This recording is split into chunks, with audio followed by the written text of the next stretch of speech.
He just took my head and pushes it into the mirror, and I just completely trusted him and went for it. We did a lot of fighting, and the next day I woke up with all these bruises, and I wore them like badges of honor.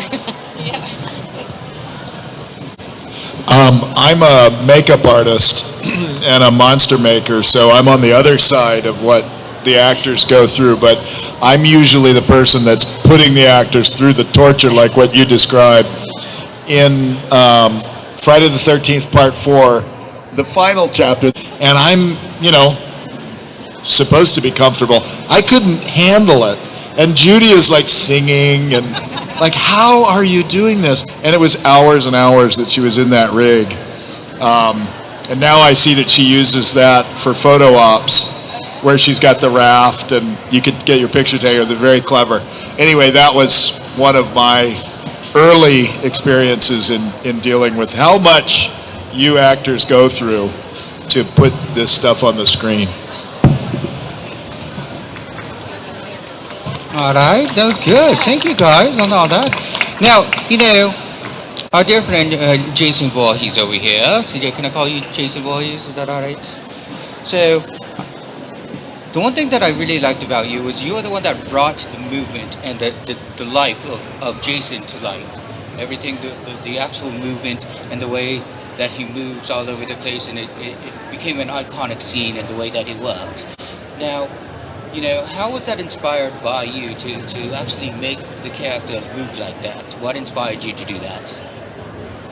Well, for me, I was very fortunate. I'd only been out of the military a short period of time, so I still had an attitude. I walk with an attitude. I'm 6'3", 250, so 30 inches all around as you walk. Tom McLaughlin, the writer-director, allowed me to be a little promiscuous with that concept. He wanted a Jason that wasn't dead, like Walking Dead, but still wanted a Jason that was connecting the dots mentally as you walked and went through the process and became better and better what you did, your craft of killing people. So for me, I was real fortunate. Unfortunately, I am kind of big. I'm abnormal, so it demands a certain attitude when you walk in. It's just natural. But if I hadn't had the size of the character already natural, I would have probably had to work on a little bit. But I was very fortunate. I'm very relaxed, subdued type of person in reality. But when you play Jason, the first thing you do when you put that mask on is you turn a switch. When that switch is flipped, it's my time. So I really enjoyed it. I had fun. Or younger in the audience, raise your hands. So all of you I've seen wear a diaper since this movie came out. Think about that. The role wasn't as iconic as it is today, to be fair. It was just a B-movie, horror. The iconic has really come in the last 2 decades as a result of you, the next generation that's come through. A lot of people will talk about they have great times watching it with their mom, their dad, their parent. But at the same time, it was not as iconic as it become today. It was just a B-movie. And to be fair, I was the second choice, not the first. So sometimes being the second is not bad. That doesn't mean you lost. That just means you'll get it next time. The paintball scene where you see the paintballs hit the belly, most people just assume I'm thicker or wearing padding. It's a different gentleman who originally got cast before me. He was just a little thicker than I, going back to my structure of walking. So I got the call on Thursday when they got the dailies that they weren't going to accept that look. They didn't reshoot that one, and on Tuesday I was in Covington, Georgia, picking up the role, and they kept that one role just because it was a day shot. You're going to get a call, and you should do it, and you should come out to Austin because we're having the best time. It's camp, and we're all going down the river, and we've got a boat, and everybody's so cool, and you have so much fun. And I was like, I can't do another movie. I got to go home. I got to sleep.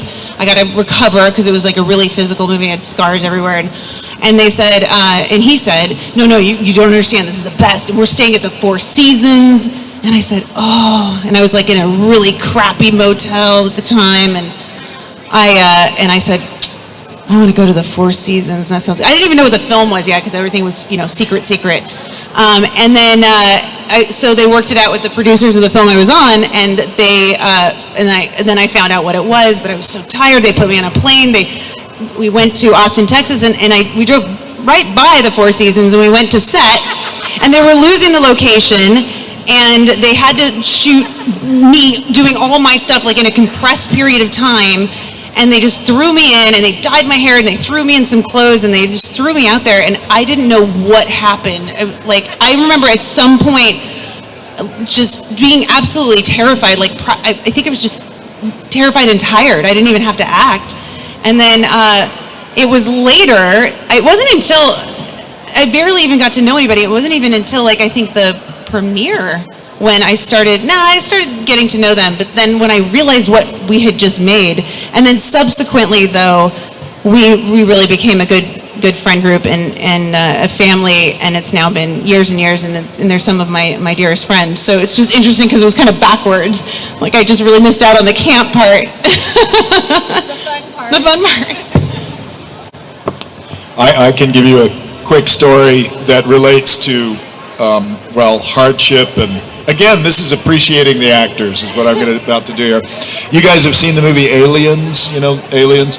And Lance Henriksen, who played Bishop, there was a scene where he had to get torn in half, and I was in charge of all of that stuff. So I didn't really know Lance at the time, and he was kind of an intense guy, and he wouldn't break character and all that.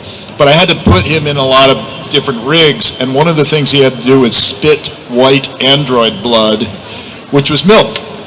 And we were shooting in England, so they have all these great, they have these thick creams and all that. So I bought this whole bunch of stuff and had it in a igloo cooler with ice on it.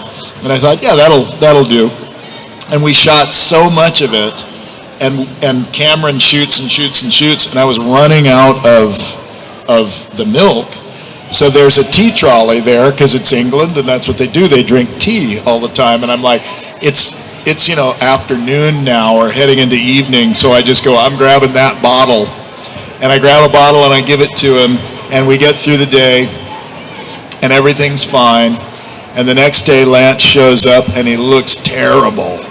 And I'm like, are you okay? Do you have the flu or something? He said, buddy, I was up all night puking. You gave me some spoiled milk.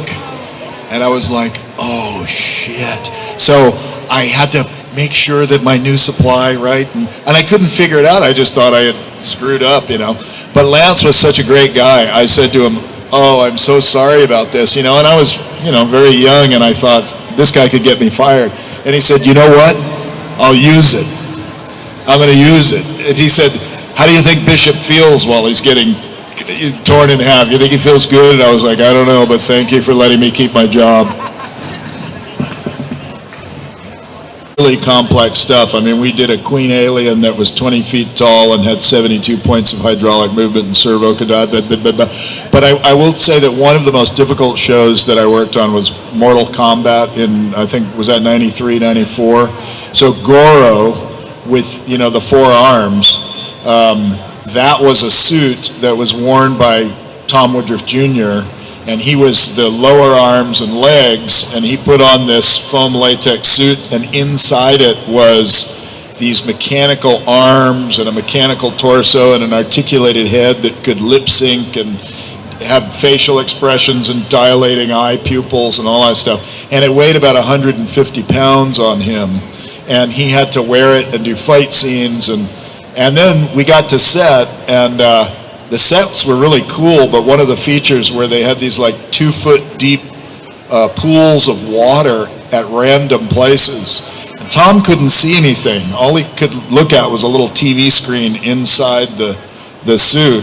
So I would have to like direct him like left, right, don't go too far, don't go, And then one of the times he actually made him step into a pool of water because I didn't phrase it right. What I should have said was, don't step to your right 1 step. And instead what I said, Tom, if you step to your right 1 step, and he did it. And we had to pull him out of the water before he fried all the electronics. Hopefully he was okay. You're not concerned about that at the moment. The Yeah, it's a suit. Anyway, probably Goro was the most miserable and excruciating. How many guys have you murdered? You're already or up to off 2 that I screen. know of, bro, and I only known you for 10 minutes. Really talk, but I really want to hear Jason's voice.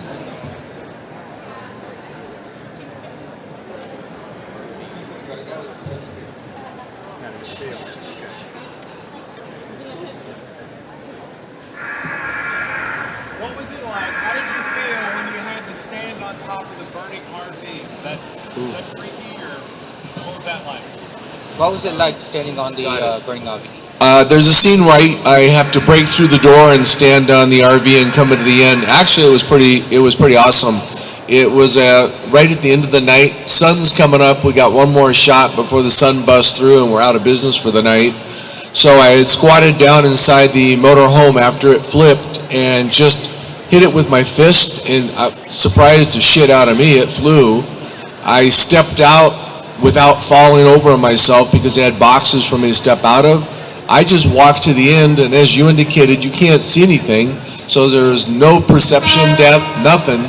And I just stepped out and stood there, which became a very iconic role for Jason as a character. All my body language, hitting my head, and then they had little strings on all the little things that were hanging on the wall to show that it was moving. But it was like an I Love Lucy episode. It was really fun to film. But maybe that's what you're referring to. I don't. Well, they were saying that the RV actually belonged to somebody, and then you guys took pride in seeing it go bye bye. And I was like, what is all that about? But I don't know. I don't know. Okay, good. When you play Jason, you can't do any of that. It's 110% body language, how fast you move your head or how slow you move your head. It really was directed by Tom McLaughlin. Plus, he would let me see it on the camera after I did it, so I could actually see my own motion. When I'm walking or how I would do something, I'd be able to get an idea. Got it now. Because when you only have one eyeball, you have peripheral vision is completely gone. You cannot see your feet, as he indicated when you're walking, when they hit the ground. So having somebody direct your feet is kind of important now that you know that. But you have to be able to exhaust your energy. And as I said earlier, once you flip that switch, anybody who's put a mask on or a costume, have you ever noticed how you become that character so fast? And you stay in character until you take off your horn, off your mask, or you take your clothing back to a normal person.